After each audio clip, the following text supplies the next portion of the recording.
여러분 반갑습니다. 터놓고 말해요. 김우경 PD입니다.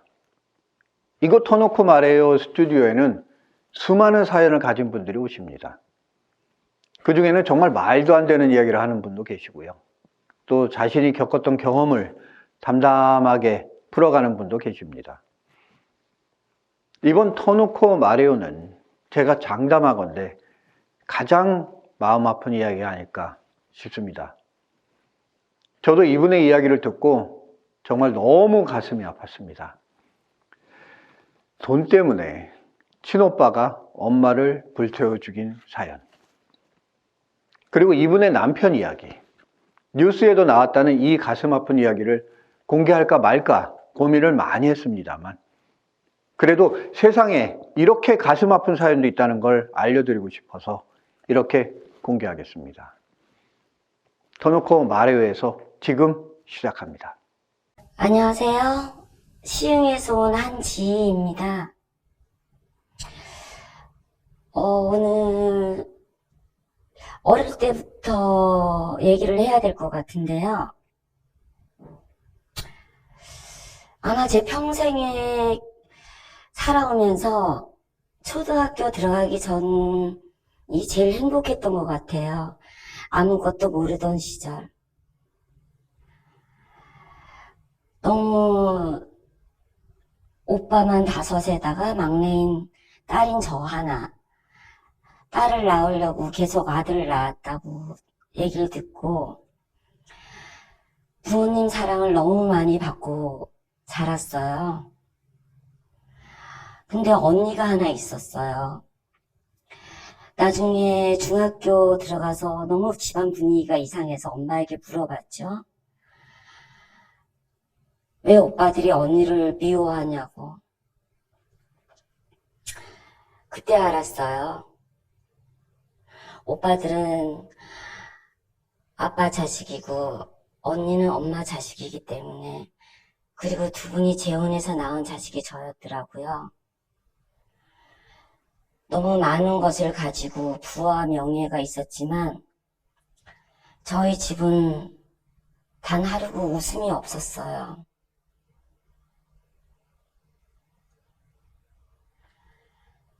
엄마는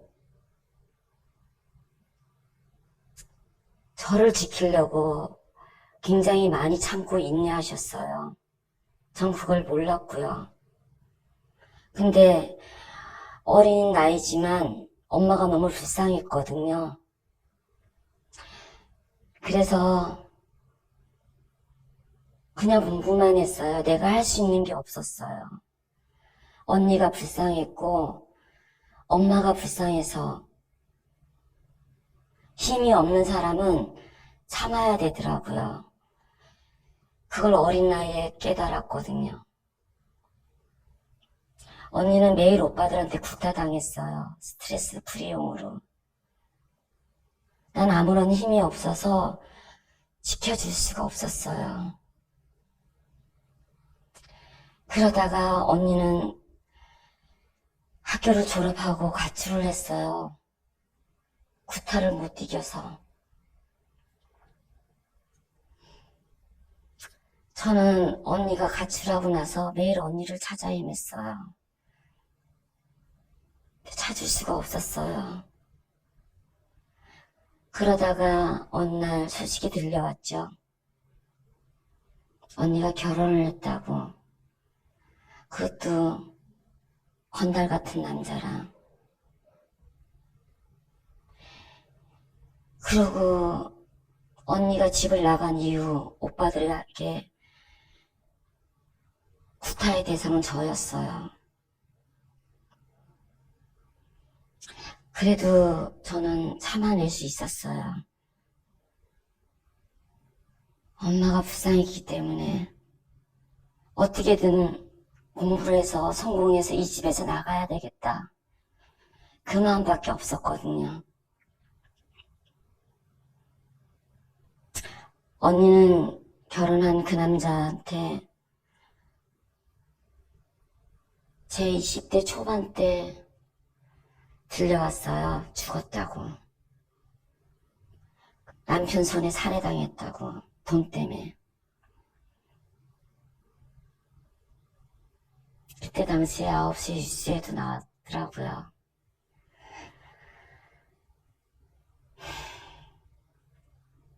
믿을 수가 없었어요. 엄마도 용서할 수 없었고 아빠도 오빠들도 용서할 수가 없었어요. 그때까지 제가 교회를 다녔어요. 매일 하루에 비가 오나 눈이 오나 하나님께 가서 교회 가서 하루 3번씩 기도를 드렸어요. 하도 빠짐없이 우리 가정에 웃음이 가득하게 하소서, 우리 언니 행복하게 해주소서, 마지막엔 내 마음에 누굴 미워하거나 시기하거나 질투하는 마음이 없게 하소서. 근데 그 중에 3번째 기도만 들어주셨죠. 그래서 저는 하나님 곁을 떠났어요. 그리고 나를 망가뜨리기 위해서 웃음을 잃어버리고 말을 잃어버리고 집을 가출을 했고, 근데 가출한 다음에 들려온 소식 엄마가 반신이 마비가 됐다는 거예요. 우리 엄마의 유일한 희망은 저였는데 1년 만에 집으로 돌아갔어요. 그리고는 엄마는 회복이 됐고 나는 망가질 수가 없더라고요. 최악의 순간에 항상 엄마 얼굴이 떠올랐거든요.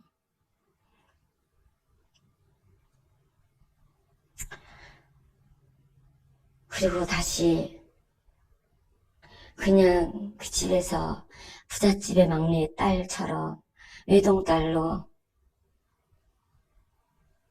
그냥 살 수밖에 없었어요. 그리고 대학을 졸업하고 취직을 하고, 그리고는 아버지가 사이가 다 가졌는데 나는 사이가 없다는 그 말 한마디에 결혼을 해야 되는데 선을 보라는 거예요. 선을 보면 분명히 오빠들이나 그런 남자들을 만날 것 같아서 처음으로 아버지한테 대들었어요. 내가 남 데리고 오겠다. 기한을 정하고. 그때부터 그 1년은 남편을 찾아 헤매기 시작했어요.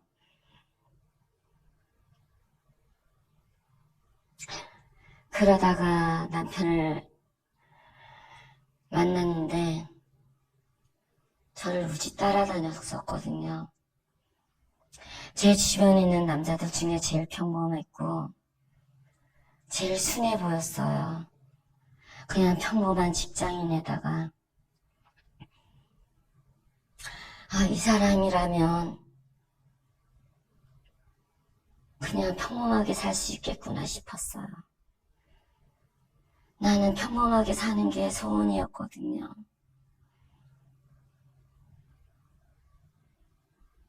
그래, 오빠들은 네가 어떻게 저런 월급쟁이랑 결혼할 수 있겠냐고. 근데 처음으로 내가 데려간 남자애 우리 아빠, 엄마는 너무 좋아하셨어요. 우리 아빠는 평범하지만 아빠가 지원해 주겠다고. 그래서 무난하게 결혼을 했어요. 근데 그 가면에 저는 속았죠.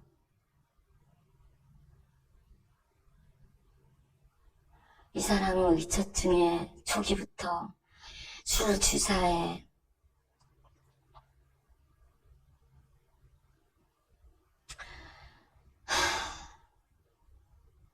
근데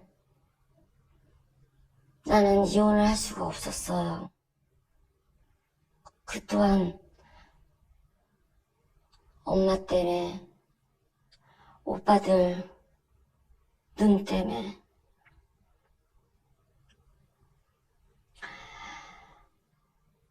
또 참았죠.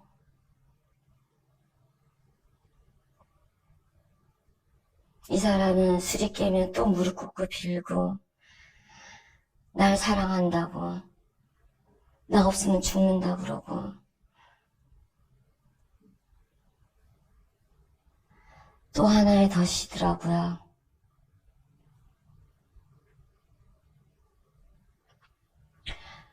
그러다가 아이를 낳고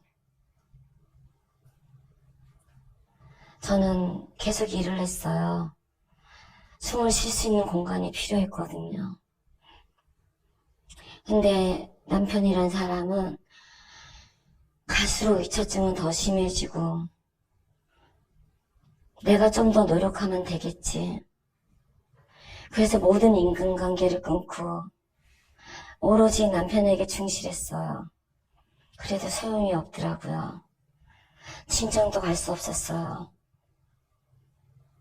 어딜 가든 남편과 함께 했어야 했어요.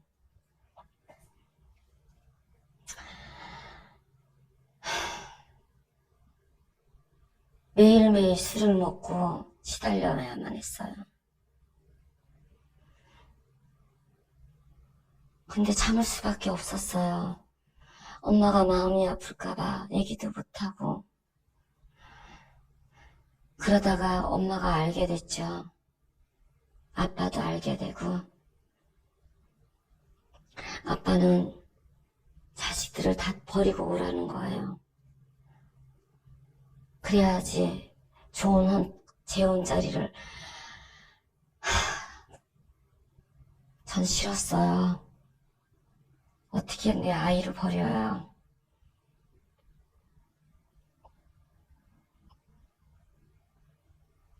그래서 내가 조금만 더 노력하면 되겠지. 그게 10년이 되고 20년이 되더라고요.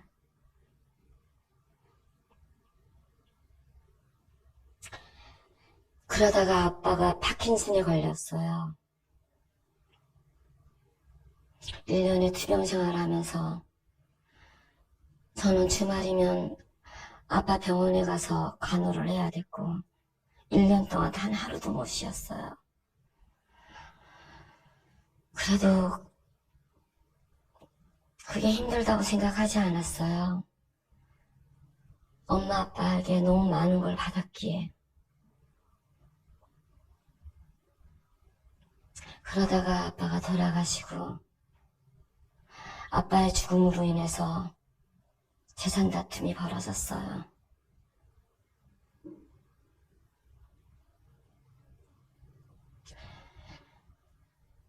엄마가 큰오빠한테 매일 구타를 당했더라고요.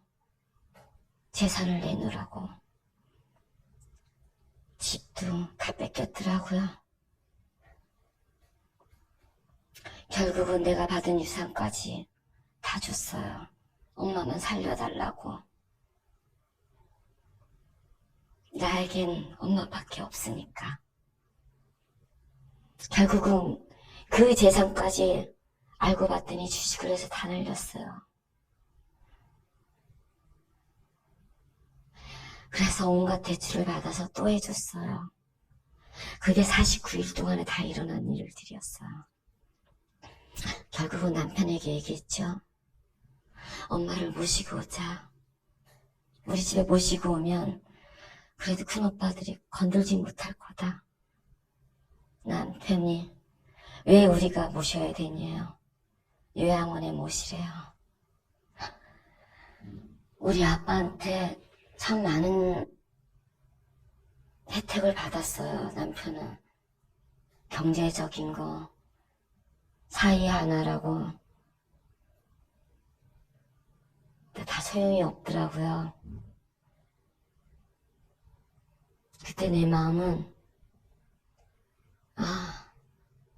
이 사람은 아니구나. 나는 결혼해서 매주 시댁을 가서 친정에 명절 때 한 번도 못 갔어요. 시댁을 가느라고. 엄마가 그렇게 하라 시켰기 때문에. 근데 다 소용이 없었어요. 그런 말 하지 않았어요. 아마 그때 엄마를 모시고 왔으면 엄마가 그렇게 돌아가시진 않았을 텐데. 결국은 아빠 49세 날 큰오빠는 집에 신나를 뿌리고 다른 오빠들 다 내보내고 엄마만 남겨놓고 그 집에 불을 질렀어요. 49세 전날에 저는 갑자기 몸이 너무 아파서 갈 수가 없었어요. 신의 장난인지. 내가 있었다면 엄마를 살릴 수 있었을까요? 내가 있었다면 그 불 속에 같이 뛰어들어서 엄마랑 같이 갈 수 있었을까요? 왜 나는 아팠을까요? 사람들은 그러더라고요. 우리 아빠가 나를 살렸다고. 나는 지금도 그걸 원하지 않았어요. 나는 조금만 불에 데워도 아픈데 우리 엄마는 얼마나 아팠을까? 나는 엄마 장례식 내내 눈물을 흘릴 수도 없었고 나오지도 않았고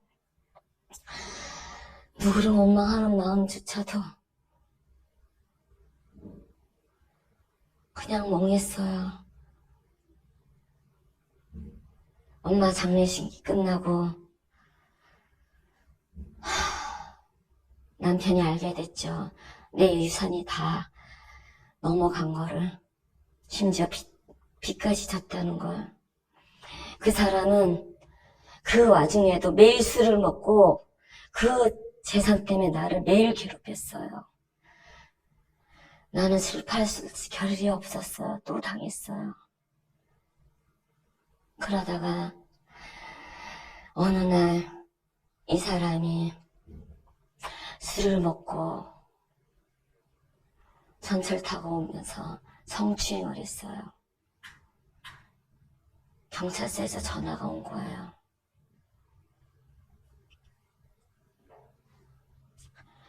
새벽까지도 달려갔죠. 차를 끌고 가면서 이게 꿈이었으면 대체 어디까지 추락을 해야 되는 것일까?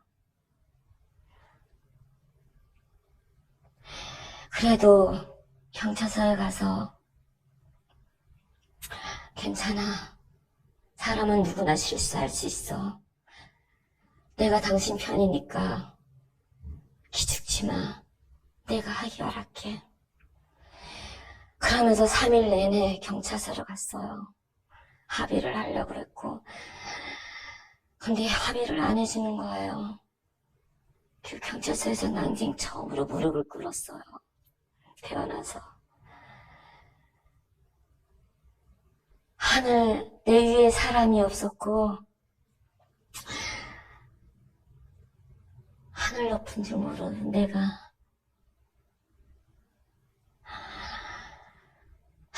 남편을 위해서 처음으로 무릎을 꿇고 고개를 숙이고 사정을 했어요.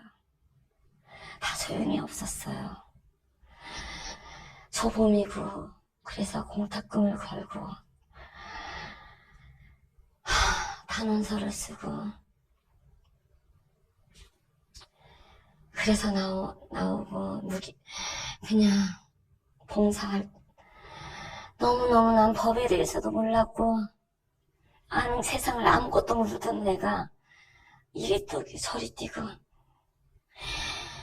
사회봉사를 하면서 이 사람 기죽을까봐 매일 아침마다 데려다주고 데리러 가고 피톡촉에 시달렸고 일을 하면서 쉬지도 못했고 먹지도 못했고 그래도 이 사람에게 내색을 할 수도 없었고 아이들에게는 매일 웃는 얼굴을 보여줬어야 했고 죽을 수가 없었어요. 사실 그때 죽으려고 몇 번 아파트 19층에서 뛰어내리려고 하는데, 딸이 어느 날, 엄마 죽지 마. 엄마가 죽으면 나도 따라 죽을 거야. 그러는 거예요. 사실은 내가 우리 엄마한테 맨날 하던 소리였거든요. 근데 난 따라 죽을 수가 없었어요. 엄마 따라서. 왜냐? 나에게도 딸이 있더라고요. 아들이 있고. 딸이 죽지 말래요. 내가 죽으면 쟤는 어떡해. 아, 우리 엄마 마음이 이랬겠구나. 우리 남편은 너무 냉정했어요. 자식도 필요 없대요. 나만 있으면 된대요. 그런 사람에게 어떻게 애들을 남기고 떠나요.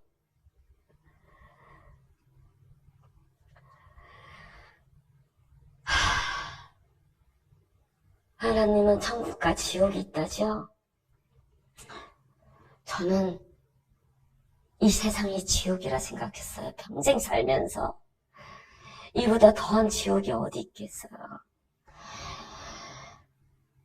먹지 못하고 가난한 게 지옥이라고 그럴 수도 있어요. 저는 단 하루만 마음껏 웃고 살았으면 게 소원이었어요. 마음껏 울 수도 없었고 웃을 수도 없었어요. 자라는 내내 울면 맞았고 웃는다고 맞았고, 결혼을 하면 남편 때문에 마음대로 웃을 수도 없고 울 수도 없었어요.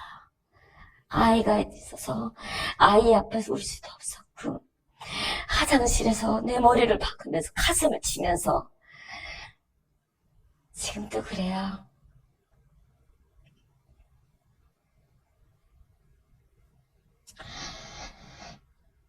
남편은 이혼해달라니까 이혼도 못해주고 안 해준대요. 나 없으면 죽는다고. 내가 죽을 것 같아 그랬어요. 단 하루만 숨을 쉬고 살고 싶다고.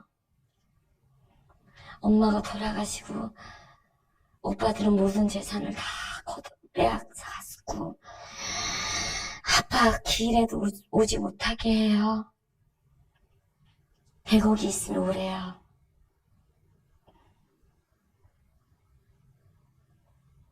아빠 보고 싶은데, 엄마 보고 싶은데 갈 수가 없어요. 그러다가 한번 갔어요. 내가 직접 한 음식을 제사상에 올리고 싶어서. 그러다 갔는데 문전박대를 당했어요. 100억이 없어서요. 돈이 뭘까요?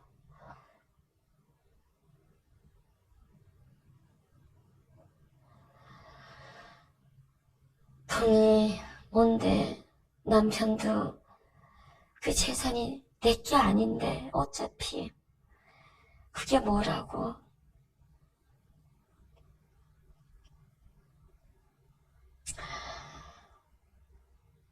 결국은 저는 욕심이 없었어요. 돈 욕심도 물욕이 없었어요. 근데 돈을 벌기로 했어요. 그래서 미친 듯이 일했어요. 하루에 3시간씩 자면서 김밥을 하루 종일 하루 한 줄도 못 먹으면서 미친 듯이 일을 했어요. 그래도 부모님이 주신 머리와 사교성, 어딜 가나 사람이 붙었고, 그런 거 모든 거를 이용을 하면서 돈을 벌었어요. 그러다 어느 날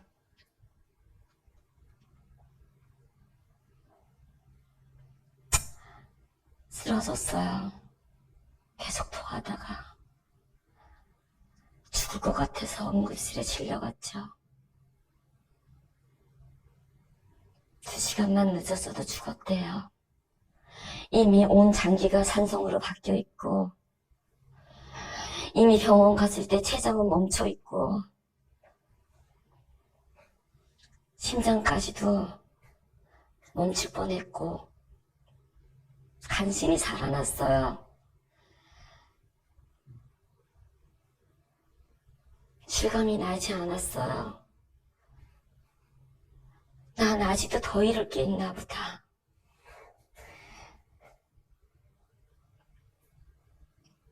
그러면서 내 인생은 스톱이 됐죠. 더 이상 의사가 무리도 해서도 안 되고, 먹을 수 있는 것도 별로 없고,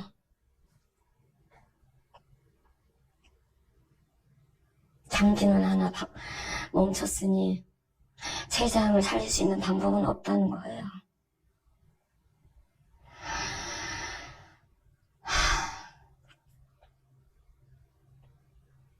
매일 엄마한테 가서 울었어요.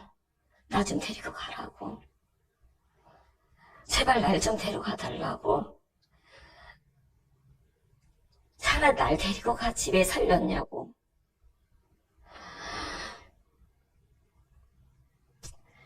그래도 죽을 목숨은 아닌지. 그래도 또 자식 때문에 살아야 되더라고요. 딸아이는 나만 찾아요.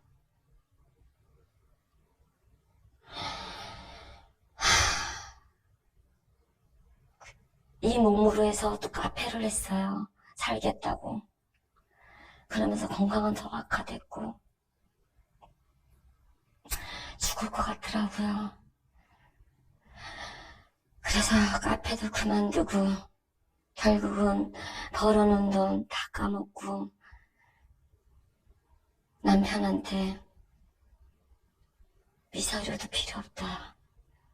초가상간에 살아도 좋으니까 도장만 찍어달라 했어요.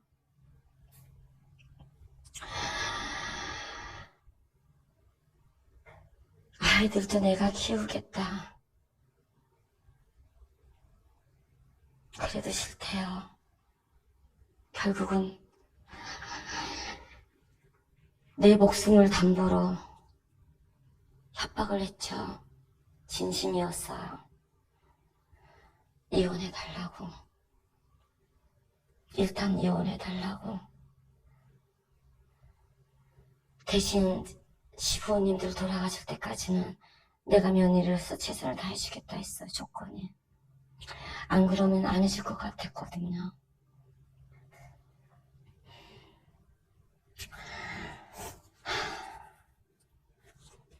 그러니 도장 찍어주더라고요.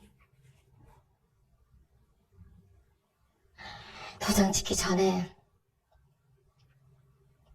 10년을 키운 강아지가 있었어요.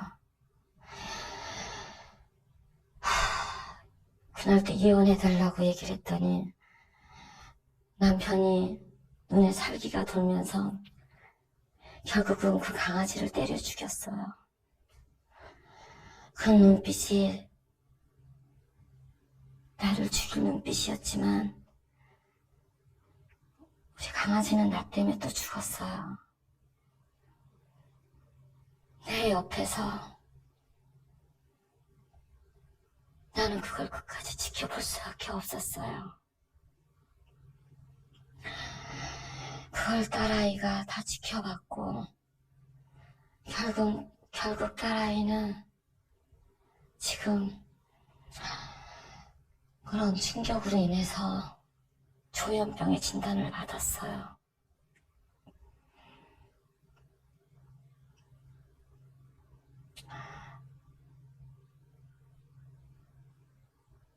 몇 년 동안 나는 내 건강을 돌볼 수가 없었어요. 또 딸아이를 성성적으로 만들어야 되기 때문에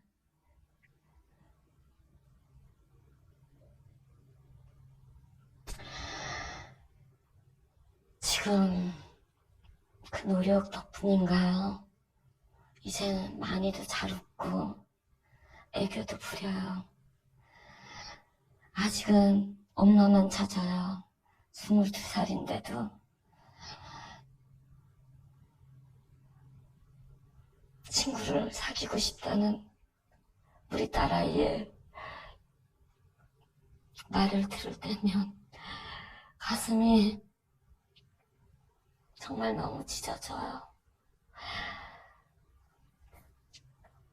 이제 더 이상 잃을 게 없어요. 갈 데도 없고 세상에 의지할 게 없고 우리 엄마랑 나랑 그랬듯이 이제 이 세상에 딸아이와 나 우리 둘만 남았네요. 벌 받나 봐요. 나 벌 받았나 봐요. 자라는 내내 엄마를 무지 원망했어요. 왜 이런 집에서 날 낳았냐고. 왜 이런 지옥 같은 데서 날 낳아서 이런 지옥 같은 집에서 날 살게 했냐고. 매일 엄마한테 원망어리 말을 했어요. 엄마 가슴에 대못을 받고. 그래서 나 벌 받았나 봐요. 그런데도 우리 엄마는 맨날 나한테 고맙다고 했어요. 미안하다 그러고.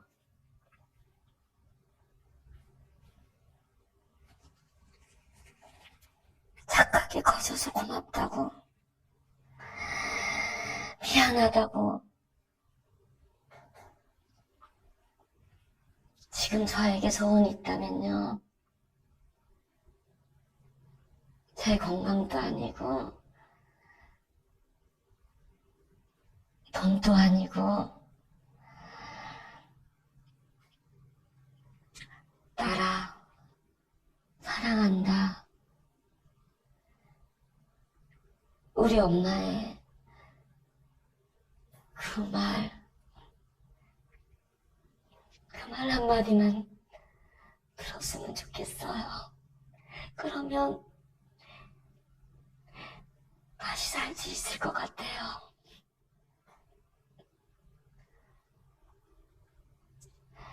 아무 욕심은 없어요, 이제. 다 누굴 원망도 미움도 아마 하나님은 정말 제 세 번째 기도를 철저하게 들어주신 것 같아요. 평생을 누굴 원망하거나 미워하거나 싫다는 마음 생기지 않네요. 심지어는 우리 오빠를 죽인 오빠도 우리 엄마를 죽인 우리 오빠도 미워하지 않아요. 그런 마음조차도 안 드네요, 이상하게. 우리 오빠들도 제 남편도 그냥 이 또한 다 지나가길.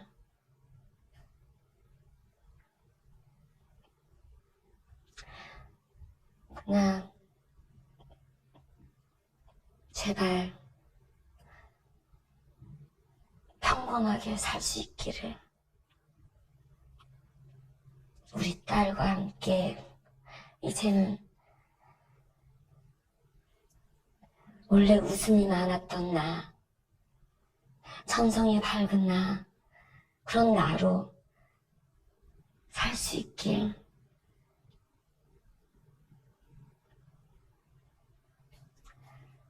그렇게 바래요. 그래야 우리 엄마도 덜 억울할 것 같아요. 우리 언니도 너무 미안해요. 저는 다 미안해요. 다 내 탓이더라고요. 지나보니까. 그래서 매일 뜨개질을 하고 그림을 그리고 책을 보면서 전 아직도 내 마음을 다스려요. 살기 위해서. 살아야 되니까. 살고 싶어요. 이제 억울해서 단 하루만 평범하게 살다 가고 싶어요. 감사합니다.